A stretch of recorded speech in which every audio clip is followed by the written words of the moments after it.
Hello everyone, I call myself Zondaskind and I love making tier lists for Civilization VI. Let's look at the unique units today. Some are game defining and some might as well not exist. If you want to know more about how to use unique units, watch this tutorial video I made. This video is just my ranking of them.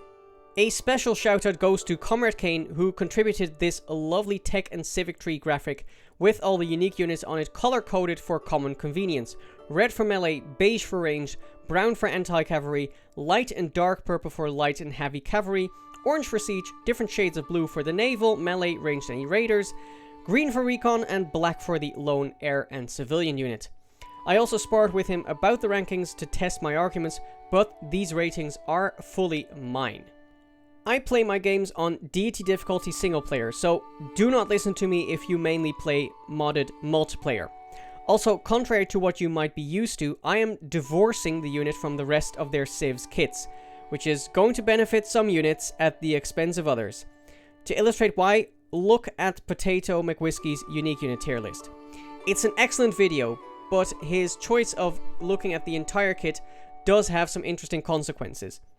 The Varu gets two separate rankings for the two different leaders, the Impi gets credited for the Zulu's civ ability, and the Toa gets punished because the Maori don't want to go to war.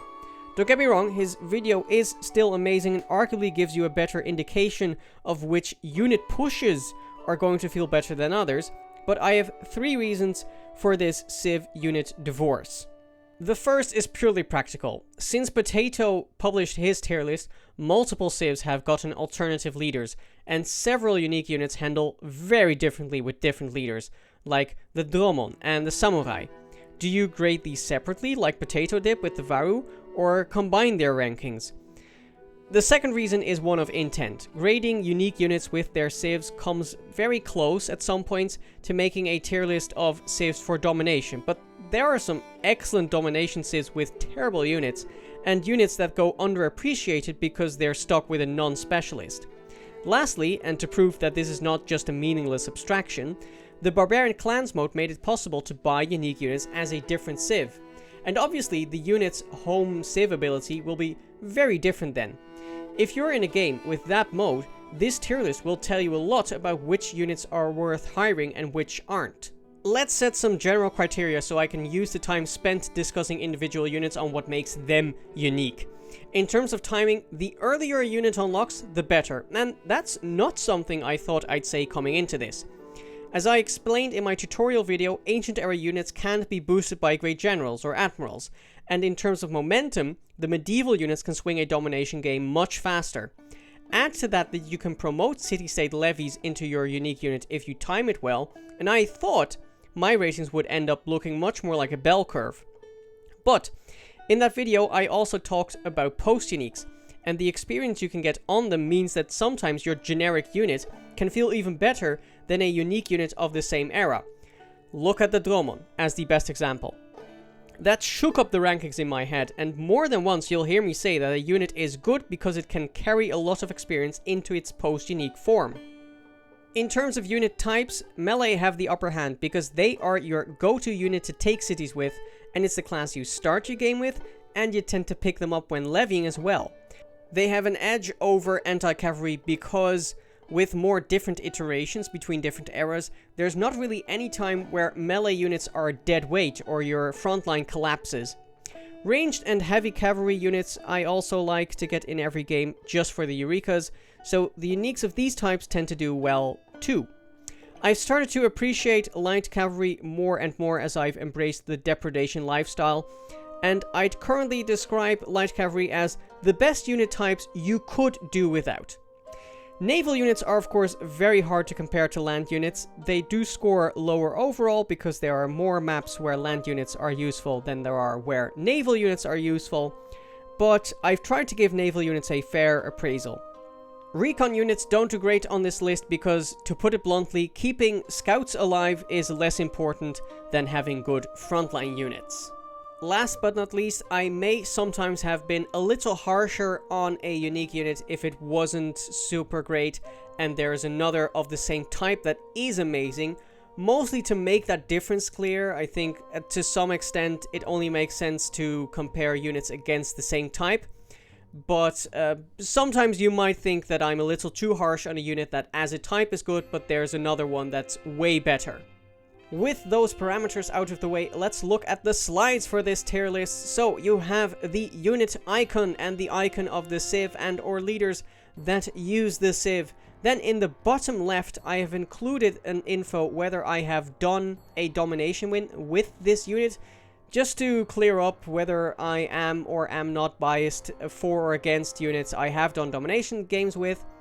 In the bottom center, I have tried to include as many stats as I found convenient and relevant to include.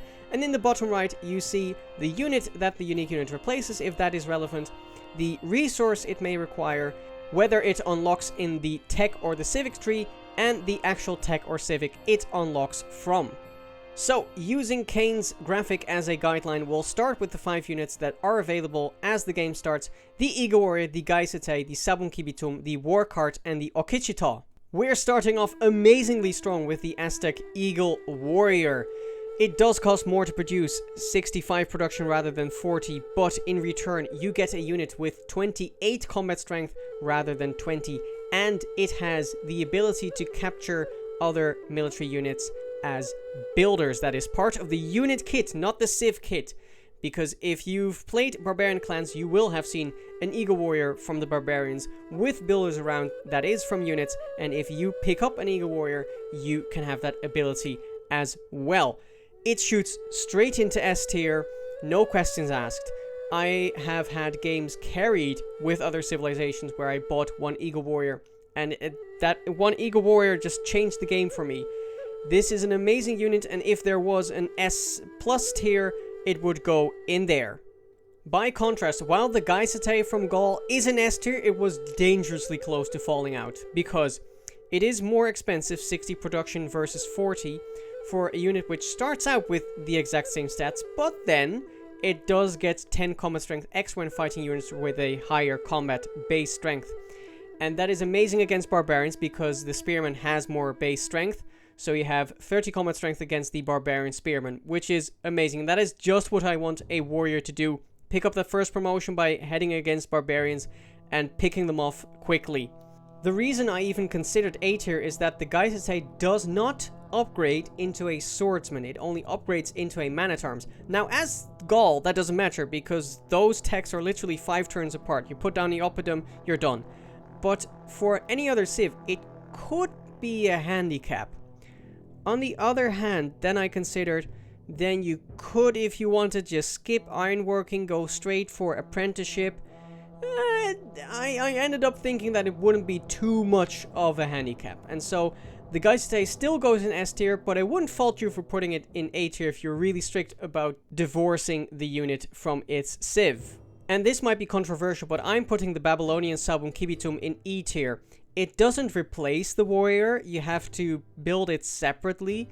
It does get extra combat strength against heavy and light cavalry units, but it actually has a lower combat strength base than the warrior, so you can't clear barbarian camps with it very well, and that just makes it so awkward. It has the movement and sight of a scout, but then the scout would get a promotion like Alpine to move faster across the map. You don't actually want to have it go off in the distance and never return again. So I just find this unit supremely awkward, and I feel like when I try to use it as a scout, I actually need more warriors. When I try to use it as a warrior, I needed more scouts. This unit just doesn't feel good to me, and people will say that I'm crazy, but I am putting it in E tier. And then I used to really not like the war cart, and part of the reason is that I never have to face the war cart, because Gilgamesh can be befriended immediately, and so this is the only unit that the AI will never field against me, because I will always just befriend Gilgamesh. But then I realized, wait, it's 55 production, that's actually less than the Eagle Warrior and the Gaesatae. And then it has 30 melee strength, 3 movement and 4 if it starts on flat terrain, and it doesn't have combat penalties against anti-cavalry units, and it upgrades into a knight. That is actually insane. So I realized that, no, the war card does have to be in S tier. It is a noob trap to build too many of them. You don't want to go full war cart and do nothing else, But, like, that's with any unit. You also don't want to do Eagle Warrior, nothing else.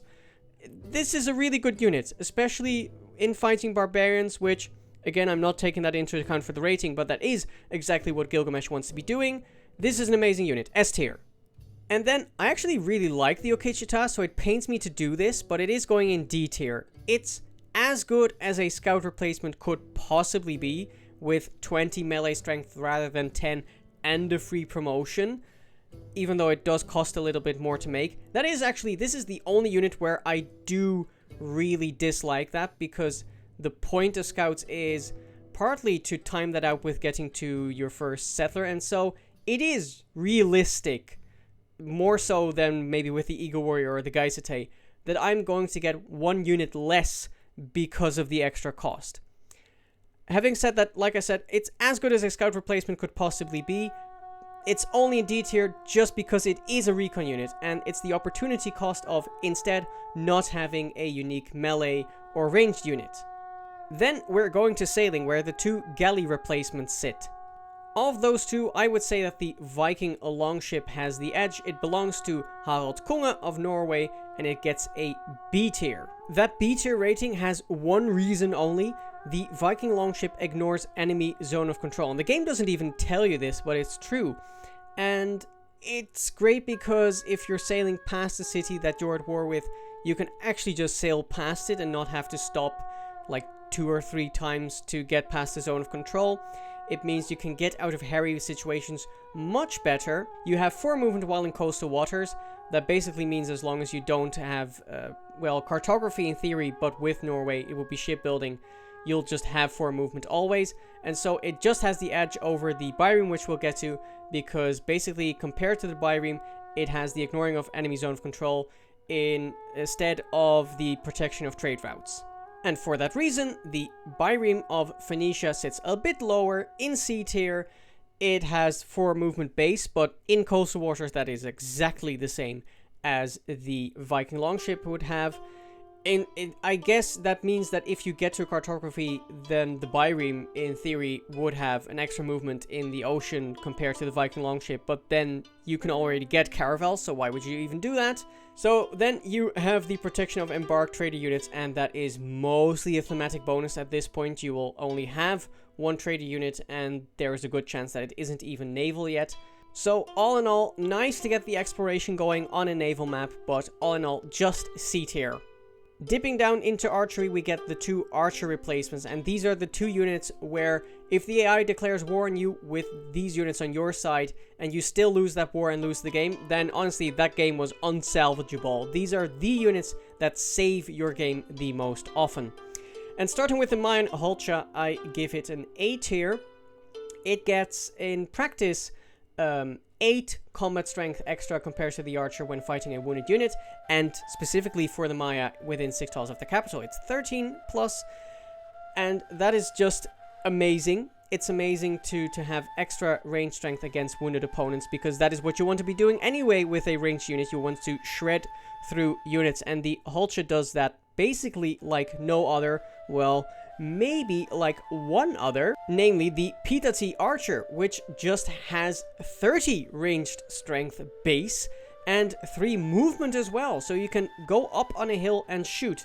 It is a little bit more expensive than the regular archer, which the Hul'che is not, so if you really value that production cost, then you might prefer the Hul'che over the Pítati, but I think that extra movement and that extra base range strength makes the Pítati even more amazing, just a little tad, than the Hul'che. It also has extra melee strength, which the Hul'che does not.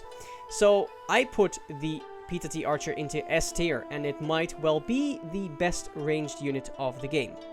On we go to bronze working, and probably the only anti-cavalry unit that is really good in its own right, the Greek Hoplite.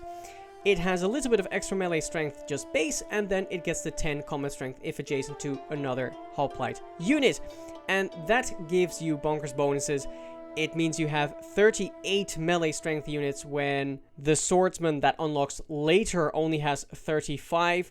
It becomes trivially easy to take cities the first couple of turns that you have the Hoplite, and it becomes possible to actually get good pikemen off of the promotions that the Hoplite earn. In fact, if the anti-cavalry class was more dense, if there were more different iterations of anti-cavalry, the Hoplite would go into S tier, but the fact that especially between pikemen and pike and shot, it really feels like there's a huge gap where at some point they just fall off and become obsolete.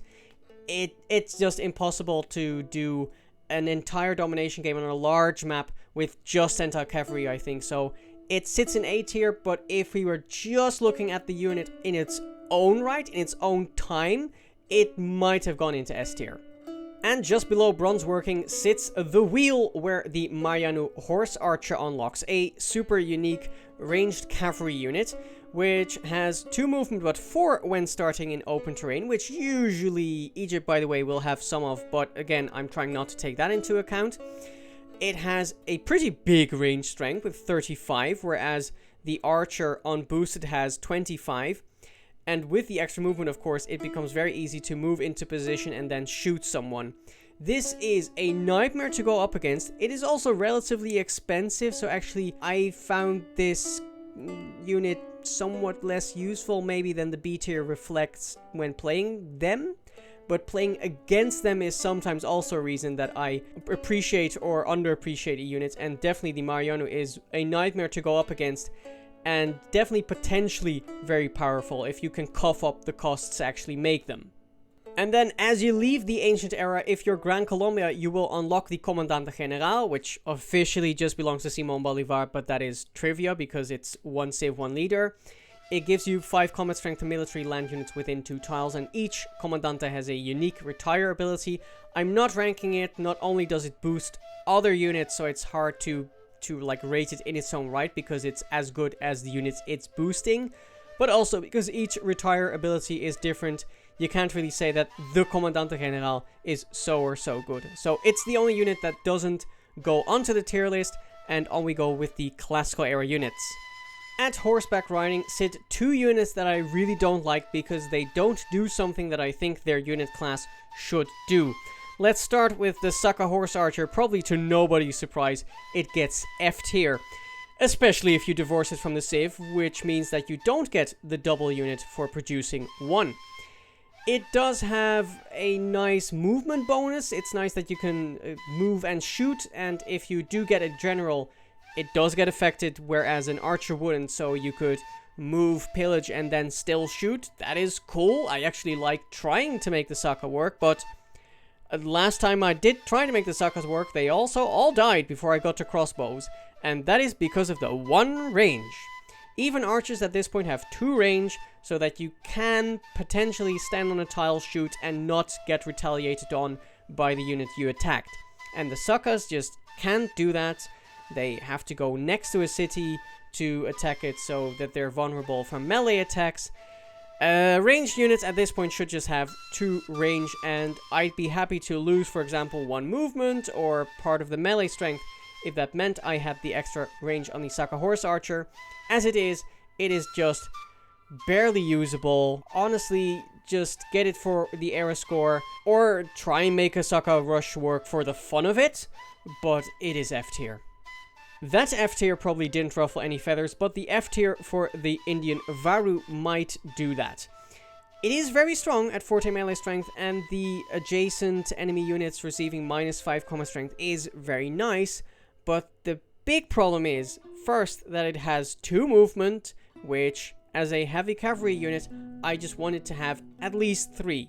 Even the heavy chariot on flatland at least has the 3. Give me 3 movement rather than the 3 sight, please.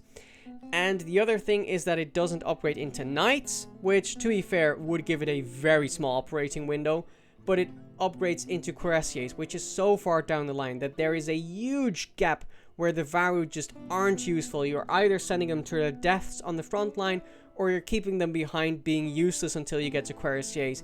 It hurts so much.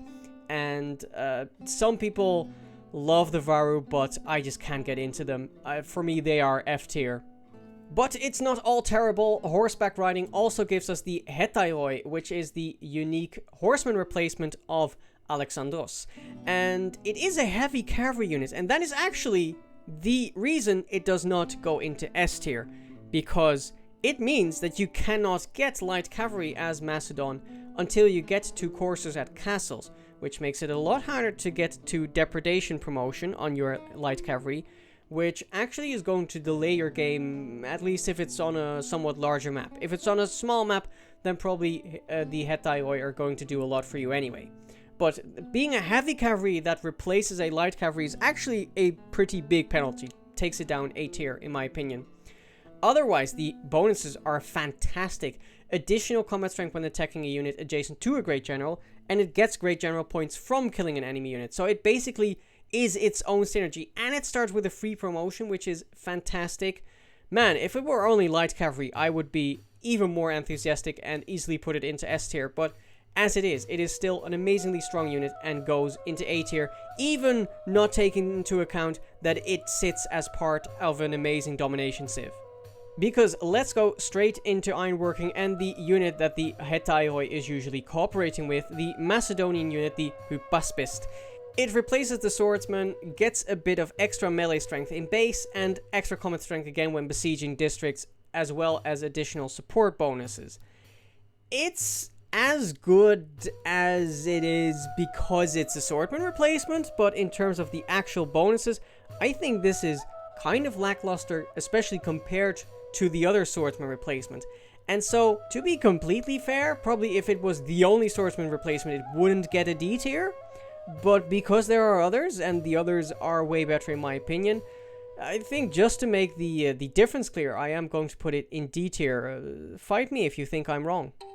Because while the Gaubeba is certainly not as much of a domination specialist because of the civ it's in, as a unit, it's actually better in my opinion. So, it gets the same combat strength bonus in base, but then it also gets extra combat strength when defending against ranged attacks, which usually you'll definitely be doing with your swordsman. You'll be facing archers at the start of it, and then near the end of its lifespan, you might even be facing crossbowmen.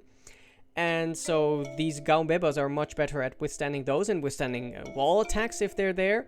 And also they can move and see through woods and rainforest, which makes you much more mobile and makes it much easier to pursue units that might be running away from you.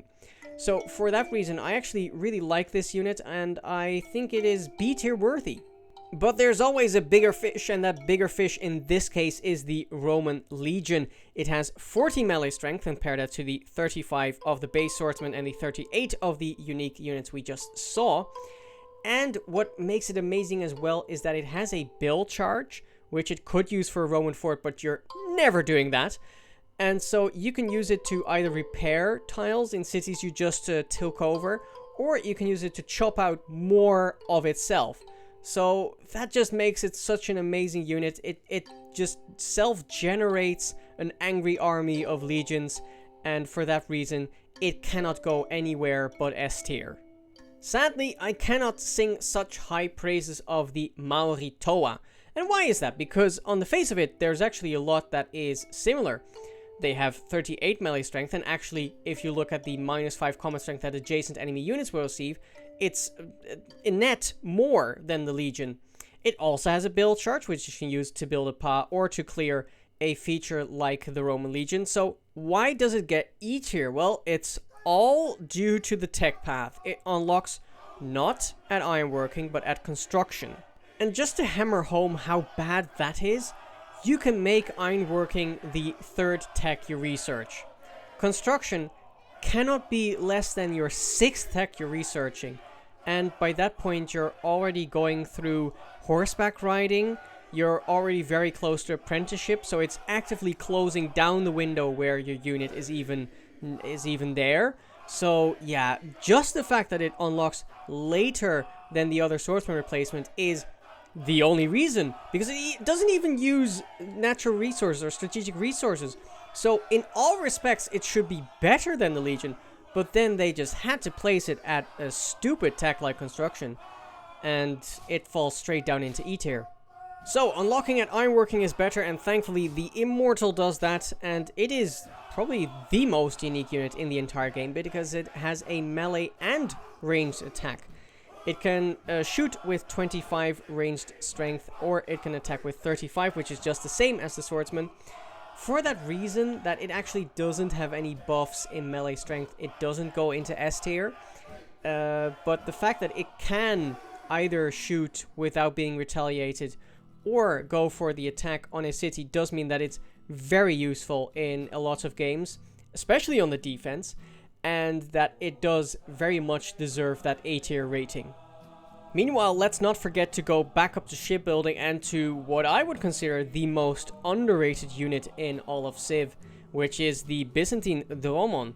And it goes underappreciated for a very logical reason, namely that Byzantines are insanely good on land and the Dromon isn't really conducive to that. But this is an insane quarterine replacement. The quarterine usually has only one ranged and for that reason is practically useless. And you usually just get them to upgrade into frigates, which then have maybe one promotion if you're lucky. But the Dromon is so good with a 2 range. It can shoot a bunch, you can get a bunch and shoot from a bunch of different tiles onto the same unit or city. And you can get experience on all of them. And you can even get to the last promotion with them for the extra range and then have 3 range frigates. For that reason alone, for the fact that you can get to frigates with 3 range, it has to be maybe even the best naval unit, although, you know, the Jong might have something to say about that. But this is insane. This is insane. And if you've never done a game with the Dromon, then do please try it out. Just on an archipelago map, it is so rewarding once it does work out. And yeah, this is A tier, easy, not even sorry about it. Then we get to the medieval era, and by this time I usually, if I just have generic units, want to use my man-at-arms to really pound down some cities. So let's look at the man-at-arms replacements first. And of the 3, I think the samurai, just in terms of the unit itself, is the least inspiring, because it just has a little bit of extra combat strength and does not suffer combat penalties when damaged. If it's unlocked at apprenticeship, it will probably be in C tier. If it's unlocked at military tactics like the other 2, it will probably be D tier. But it gets saved because it unlocks at feudalism, and it's a lot more rushable, I think, than the other 2 man-at-arms replacements. So because of that, there's a little bit more of a window of use, and it gets saved by that into B tier. That is the same rating that the Georgian Hefsur gets, because, like I said, it is a bit of a penalty that the Hefsur unlocks at military tactics. But on the other hand, I think that the bonus towards combat on hills and movement on hills is pretty powerful and is deserving of at least that B tier. It means that you can pursue fleeing wounded units a little easier, and just in general, it means that if you're on a hill, yeah, you have a 55 strength unit that is just as much as a musketman. That might even be amazing if you were playing on highlands, for example, but of course, yeah, you could always make the perfect map for a unit. I think on average, this is going to be a B tier. The Norwegian Berserker or Berserker is insane on the other hand. The only reason I could even fathom not putting it in S tier is because it unlocks at military tactics, which again is kind of a penalty compared to apprenticeship, but the stats. Okay, 48 melee strength, that is just the general +3, but then it gets +2 movement if it starts in enemy territory. That makes it much easier to pillage and attack, or pillage and run away if it's necessary. If you have a great general with you, it gets 5 movement, and the extra movement, of course, for commando could get it to 6 movement. Then it could even pillage twice. Then it gets +10 combat strength when attacking, and -5 when defending against melee attacks. But again, the extra movement should make it so that you're able to get out of dodge if it really gets hairy. This is an amazing unit. This is insanely good. This is like the medieval Janissary, and I will not have any slander of it. It is S tier. The Impy, on the other hand, will get slandered, especially because usually people give it some slack for being in a good domination civ, but I'm divorcing it from it. And so you look at the unit, it doesn't even have extra combat strength over the pikeman. It does have increased flanking bonus, and it costs a lot less. It costs like half of what a normal pikeman costs, and because of that, for example, promoting it is much cheaper as well. But you're still going to have to try and fight something with a spearman before that to even get any promotions on it. And then, yeah, this does earn XP faster, but even with the Zulu, I find that some point just before you get to pike and shot, the impy fall off. So, yeah, no, just for being an anti-cavalry unit, as, like, you couldn't make this any more powerful and it would be broken. But just by being an anti-cavalry unit and there being way too much dead air between the spearmen and the pikemen and the pike and shot, this gets a D tier. I'm sorry, you can't make the impy any better, but it gets a D tier. Headed back to machinery, we get the rival for best range unit against the Pítati. It's the Vietnamese Voi Chien, the elephant archers, and this is an amazing unit. It gets an extra movement and an extra sight. It gets more melee strength at the standard crossbow. It does have the 2 range Saka horse archer. And it is a little bit more expensive, but that's by the by. It can also move after attacking. So, yeah, just an insane unit. That's on top of the movement bonuses that Vietnam provides. But even not taking that into account, this is still an S tier, because the crossbow is a very good unit you want to have anyways. And this is just an amazing improvement of it. And the Crouching Tiger could also have been an amazing replacement of the crossbow, but then, first of all, it doesn't replace the crossbowman, which is super annoying, especially because you boost the tech machinery by having 3 archers, which is something I will do in like 90% of my game. So I have 3 archers running around that I would be happy to promote into Crouching Tigers with their 1 range. Because at least the range strength is good. By that time my archers would have promotion, so they might survive a little longer. And, you know, at least I could boost the siege tactics with it. But then it also just had to be super unique. So you have to produce it, and non-promoted, it has to stand a chance with 1 range. Yeah, I built it in my last China game. It got immediately shredded by the city it had to go right next to. This is probably the worst. Worse than the Saka. Just the worst unique units in the game. F tier. In a way, the Incan Oaxaca is the mirror image of the Crouching Tiger. Rather than being a terrible non-replacement of a good unit type, the Oaxaca is an amazing replacement of a terrible unit type. It has a higher range strength than the Skirmisher at 40 rather than 30. It does cost a little bit more, but it also has an extra attack if movement allows. So this is the unit that makes it the easiest to do the meme strategy of getting to ambush and having amazing recon units, which I'm sure is a lot of fun, but it's not actually a good strategy. And for that reason, the Oaxaca, while in theory is a very fun unit, does still sit in E tier. Stirrups sees us unlock 2 of the 3 unique knights and a super unique named the Kashig of Mongolia. Ranged cavalry unit has 4 movement. It has 45 ranged strength, which compares well to the 40 of the crossbow. It is a very powerful unit, and formation units all inherit escort's movement. But by this time, it really starts to sting that you have to build a unit rather than promote into it. The Crouching Tiger on top of that was just a bad unit, but the Kashik really gets pulled down just for being a super unique. If I could promote into this, I don't know, either from a light cavalry or a ranged unit, like if this was the crossbow replacement, that would be insane. That would probably be overpowered, honestly.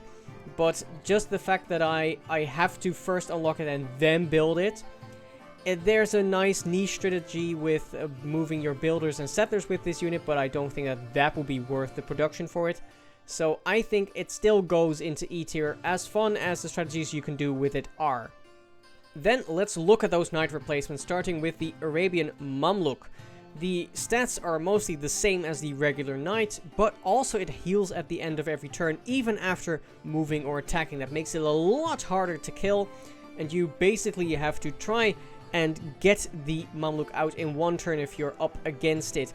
For that reason, it does go into B tier. It's a okay replacement of, honestly, just a very good unit type. The knight is just a very good unit to have, and the Mamluk is a decent replacement of it. In fact, in my opinion, it has a slight edge over the Mandakalu cavalry, which sits in C tier, despite it actually having extra melee strength of 55.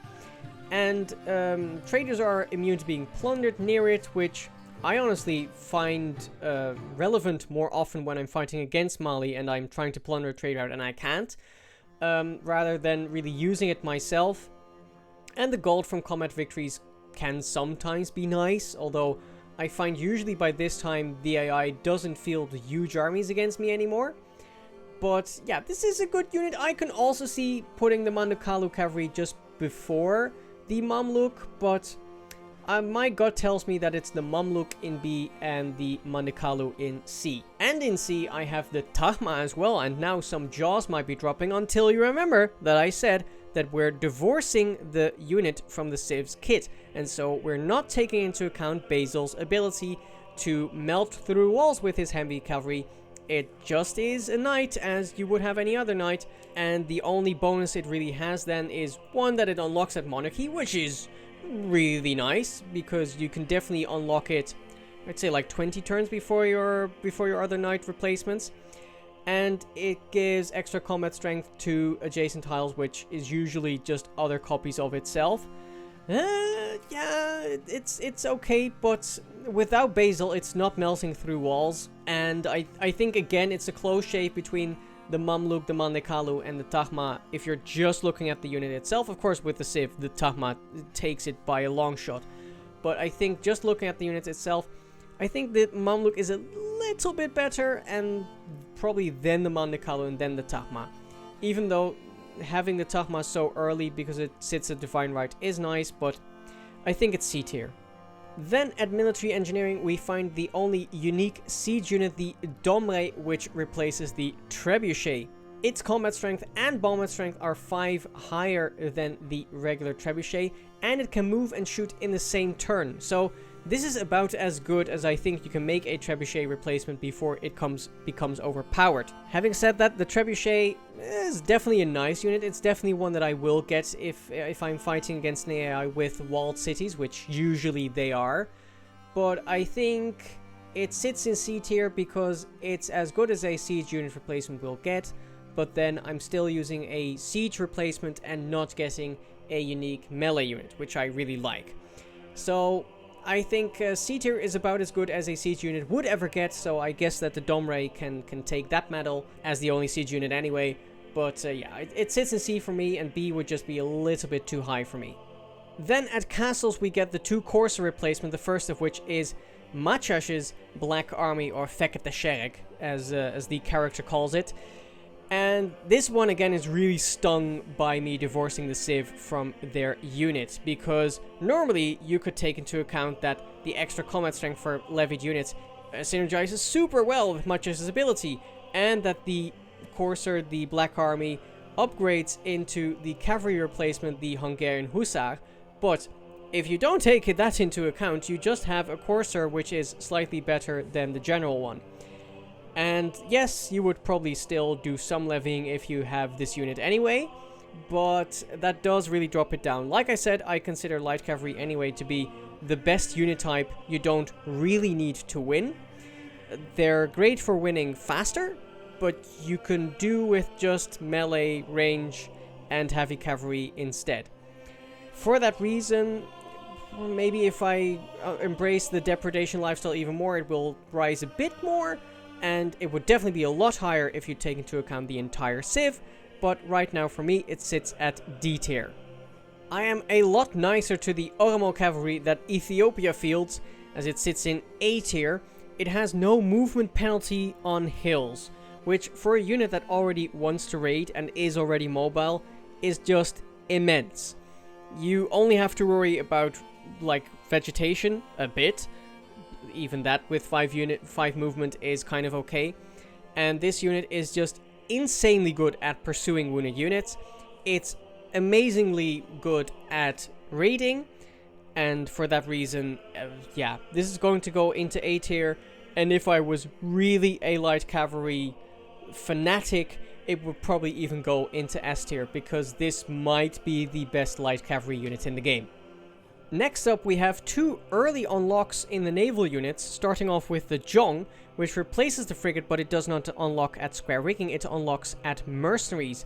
And in the context of the Civ, this is the best naval unit, bar none, because of the amazing bonuses that Indonesia already has. And then, just this unit on its own, it has a movement more than the frigate, it unlocks way earlier, it doesn't require strategic resources, and you can use it to escort settlers and builders around your map. And if it does that, it also has extra combat strength. This is amazing. This is A tier. If you saw it in the context of Indonesia, it would even be S tier probably. But even on its own, it's almost as good as a naval unit can ever be, and it's going to go in A tier for it. And objectively not as good, but subjectively just as much fun, is the Barbary Corsair, baby! It replaces the Privateer, but already unlocks at medieval fairs, and it costs no movement to coastal raid.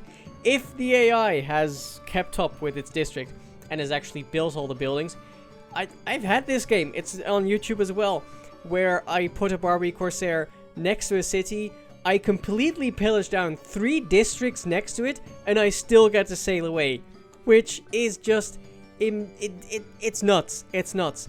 And this is a unit that benefits from me divorcing it from the Civ, because the Ottomans usually are stronger on land. Like, even Suleiman Muhteşem still has, like, the bank, and so you want to be next to rivers and stuff.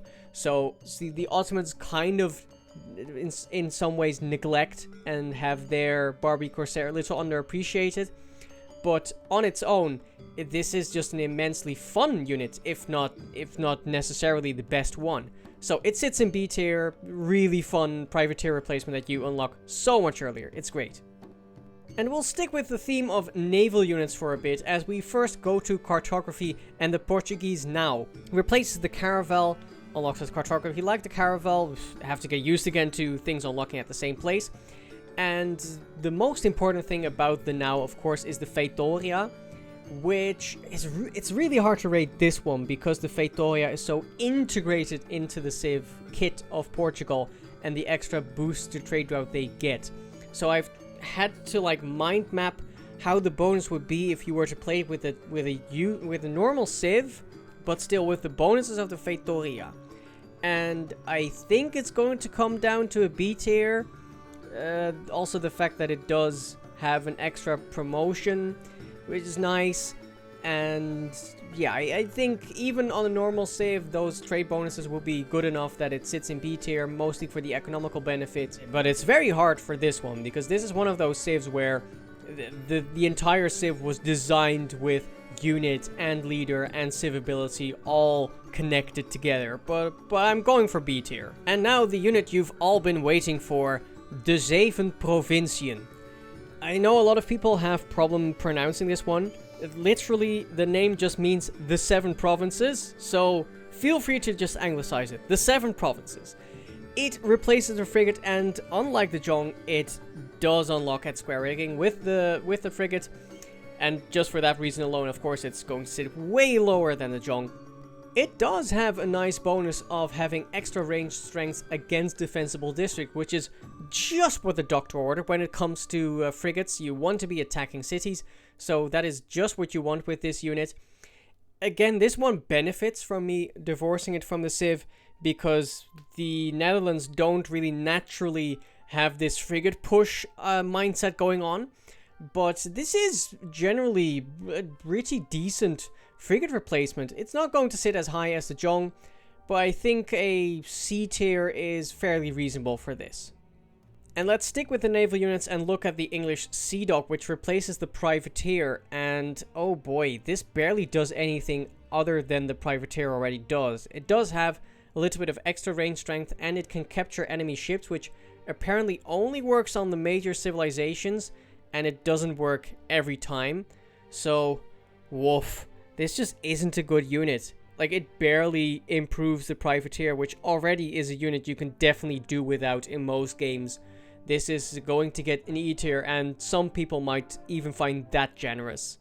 The other unit that unlocks at Mercantilism is way better, because it is the Winged Hussar, and it's so good mostly because it replaces a unit that unlocks way later. The Cuirassier unlocks at ballistics, and you get to mercantilism way earlier than that. And you have a unit that most civs really have no answer to, because even if they do get to pike and shots, winged hussars can even still deal with pike and shots. It only sits in C tier, mostly because winged hussars on their own aren't going to take down cities. And at this point, I am kind of looking for a unit that can take down cities. It almost sits at kind of an awkward place where cuirassiers are good at combat, but they don't take cities. And later tanks do actually become the units I take cities with once I get to bombers and stuff. But they kind of sit in an awkward place where I'm more focused on melee and siege units. But it's still a unit I like, and for that reason it's going to go into C tier. I'm going to keep the gunpowder enthusiast in suspense for a little bit more, because the Caroline is probably the only unit that is really a response to the winged hussar. Unlocks at metal casting just like the regular pike and shot. It has an extra movement, which if you're really going to lean into the anti-cavalry, maybe you also get to the promotion that has an extra movement for you. And then you get 3 combat strength per unused movement. So maybe with a great general as well, then you have 5 movement, and then you attack into a unit, and you would have 12 extra combat strength. That is a nice thing to aim for, a nice achievement to put on your bucket list. But pike and shots in general aren't a unit I'm going to have like 6 of in my army. Maybe 1, if that. And the Carolean is a funky replacement, thereby of a terrible unit, and it doesn't make it worth to go for spearmen and pikemen. So it's going to have to be E tier, even though the unit itself in its own time is actually pretty decent.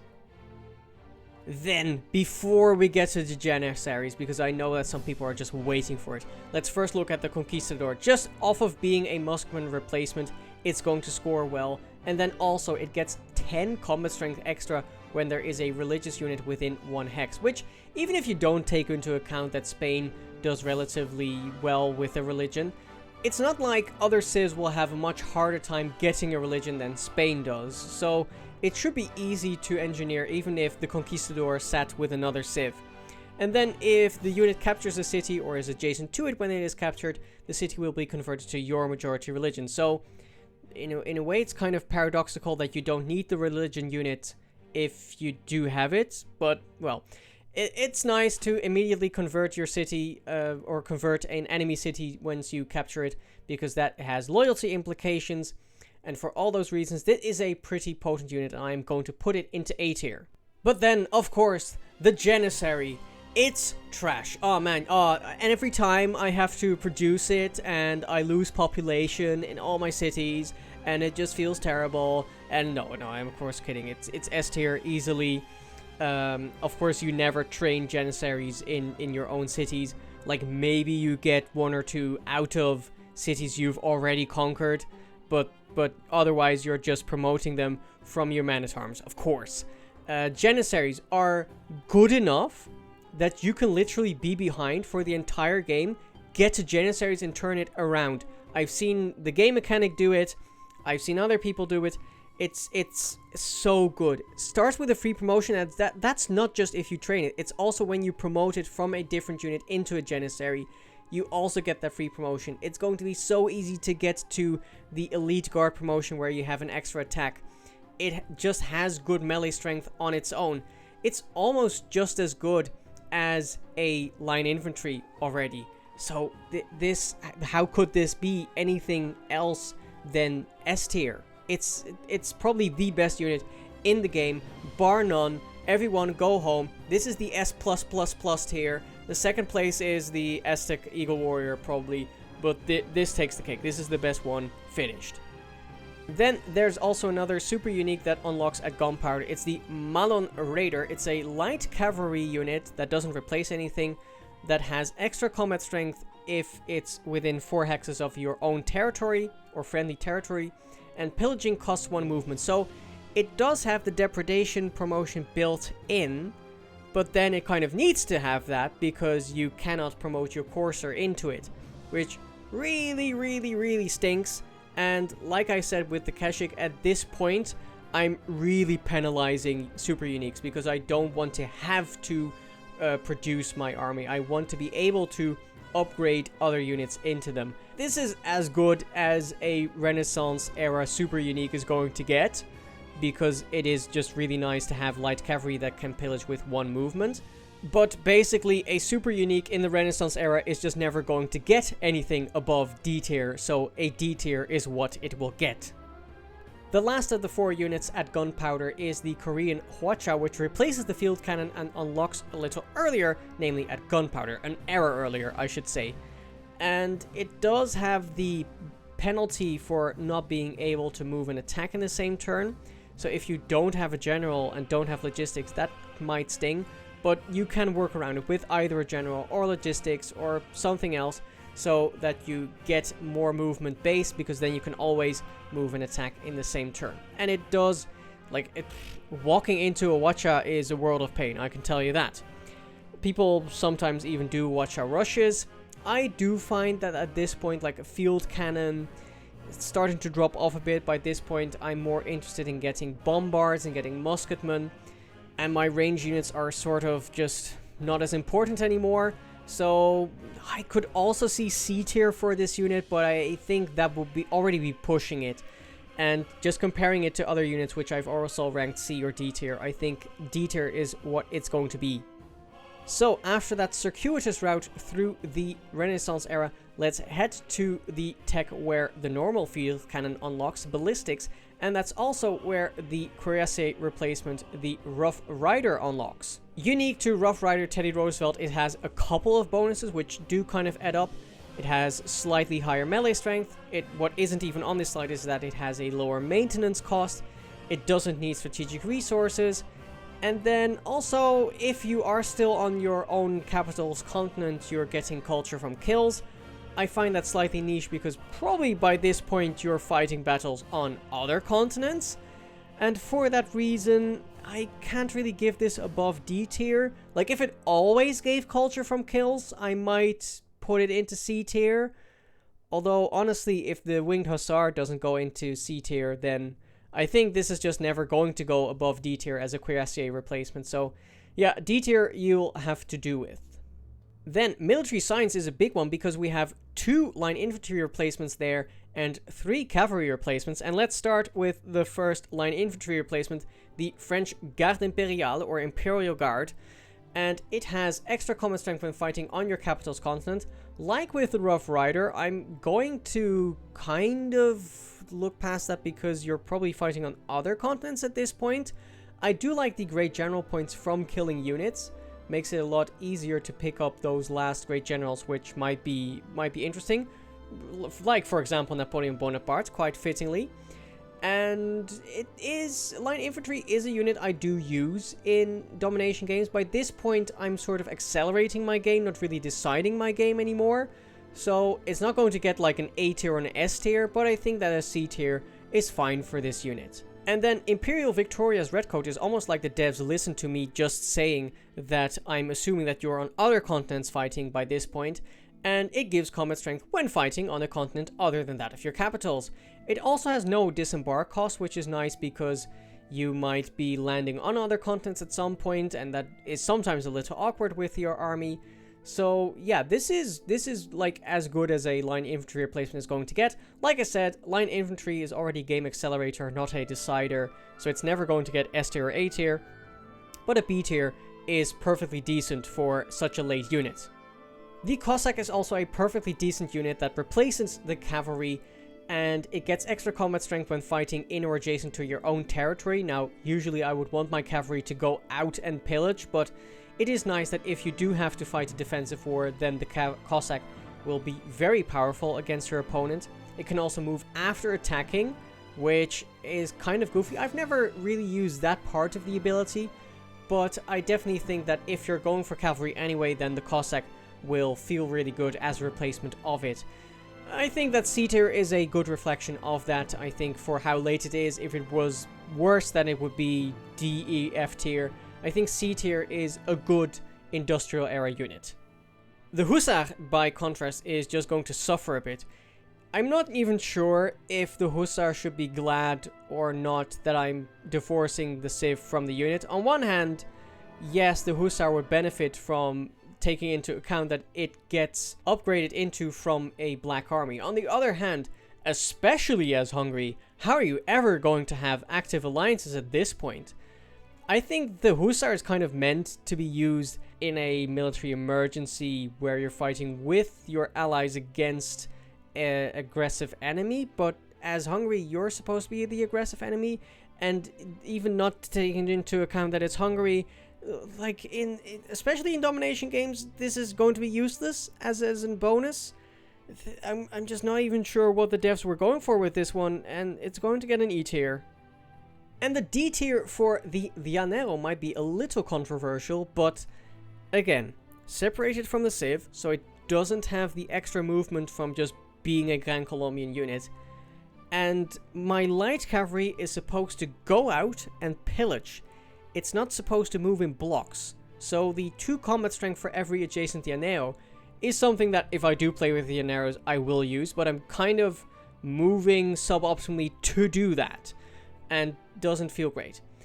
If you don't have them adjacent to each other, the melee strength is actually exactly the same as the standard cavalry, and the fully heal from when a Comandante General uses its retire ability, I'll just assume that that is part of the unit for some reason. That, like, if you were to retire Great General, it would do the same. Like, it's kind of a get out of jail free card. Like, if at some point you do get your cavalry in too much of a hairy situation, you can push that emergency brake once, and it will still survive. But this is hardly an improvement of the standard cavalry, and the cavalry is a nice unit, but for that reason, it might even be worse than the Hussar in some ways. I guess the Hussar just gets that E tier for having a bonus that I just have no idea how you would ever get the benefit from, and this is more manageable to get, but this is also just barely better than the standard cavalry, so it gets a D tier. That slander of the Llanero might have awakened some nationalistic feelings in some Gran Colombians, and meanwhile, Brazil at nationalism unlocks the Minas Gerais, their battleship replacement. What's really nice about the Minas Gerais is that normally for the battleship on the tech tree, you have to go up to industrialization to unlock coal, and then go back down to refining, where you also unlock oil, by the way. But the Minas Gerais, you can focus on the tech path for industrialization and on the civic path to nationalism, and they aren't in each other's way, so to speak. So it should be a lot easier to unlock a couple of Minas Gerais and have a lot of fun with them. Battleships are basically the game is over button in naval maps, because the AI just don't have an answer to a 3-range rocket ship. It also has extra range strength, melee strength, and anti-air strength over the regular battleship, so this is just... The Minas Gerais is an instant win button on a naval map. For that reason, I think it would have to be at least B tier, and I think my appreciation of naval ships, of naval units, shine through in this being an A tier. I'm okay with that. It's a late unit, but it is an instant win unit, so I'm fine with an A tier. And the Highlander obviously is also an instant win unit. Like, if the AI have no answer against the amazing, majestic beauty that is the Highlander. It gets extra combat strength when fighting on hills and in woods, which of course at this point there's still a lot of on the map. It's not like at this point all the woods have gotten chopped. No, this is terrible. In theory, if you have gotten your recon unit to ambush, then the Highlander can do some shenanigans, but you would have to have done that with your regular scout and skirmisher, which is pain, and then supposed to bring it back to make it into a Highlander and do stuff with it? No, you're not. I feel like this unit is almost made for just a later era start, maybe? That you're just start in the industrial era and then just build Highlander straight away. But this feels terrible. This is F tier. that brings us to the modern era. We're close to the end, only a couple more units to go. And the first one, the Australian Digger, which unlocks its replaceable parts, like the infantry it replaces, is kind of interesting in that I don't think I will ever have a game where the Digger decides the game for me. But I do like how usually getting infantry is pretty awkward because you need oil, and that's a resource that might be hard to come by, and you don't want to spend oil per turn. And the Digger just doesn't need strategic resources. So while you would usually just keep going with your line infantry, and maybe if you are going to use oil, just get tanks, the Digger is something that's just good to promote into, and they're extra strong on coastal tiles and extra strong in neutral or foreign territory. That's kind of where you're going to be at this stage of the game. So yeah, this is as good as an infantry replacement is going to be. It's going to get C tier. If infantry as a unit type was better, it might score higher, but C tier is something that Australia can be proud of. Then the Mountie is legitimately hard to rank. If this was purely based on the combat capabilities of units, obviously it would get F tier because it's super unique, you have to produce it, and the melee strength isn't that amazing. Then of course the combat bonuses only apply when you're next to national parks, like what is that?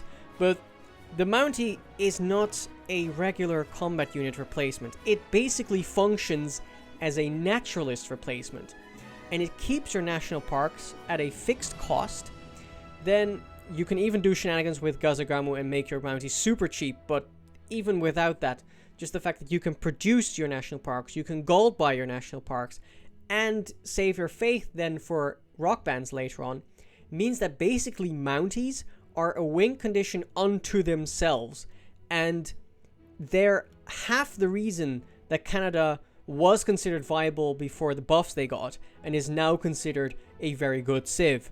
The Mountie is basically outside of the unit tier list into a fourth dimension, and there it has S tier. And then we do have to have two hard conversations near the end. To start, this is the U-boat, or the U-boat of Germany.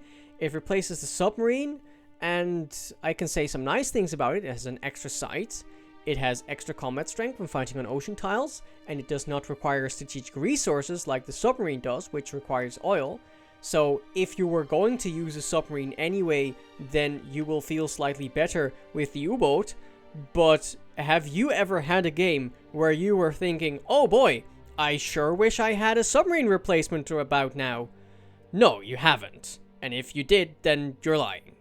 And this is going to go in F tier for that. Man, as Germany you would much rather have a unique man-at-arms, but 'tis not to be, and instead we have this unit, and it's F tier. And finally, another F tier unit is the P-51 Mustang, which all American leaders can use. It unlocks at advanced flight with the bomber as well, and the problem with this is that it's a fighter replacement. If it replaced the bomber, although then of course you would need a different plane because the P-51 Mustang wasn't a bomber plane. But if it replaced the bomber, then I would definitely use it, and it probably wouldn't be an F tier, even though I definitely don't need air units in every single game. But basically, when I do air units, then maybe I get the 2 biplanes to boost advanced flight, usually not even that, and then I just go for bombers. I don't need fighters because the AI doesn't make fighters. So this is the most unnecessary unit in the history of Civ, and I don't want it. I want a different unit, and it gets F tier, and that is the end of the discussion. So there you go, 57 unique units ranked, and like I said, the Comandante General is not in this list because it is just unrankable. So, what do you think? Did I miss an amazing unit? Did I praise too much a unit which is actually trash? Do you think that it is stupid that I divorced the units from their civs? Let me know down in the comments. If you did like this unit tier list, then do please leave a like and subscribe and ding the bell so you know when the next tier list or the next playlist goes live. And we will see you then. Bye bye.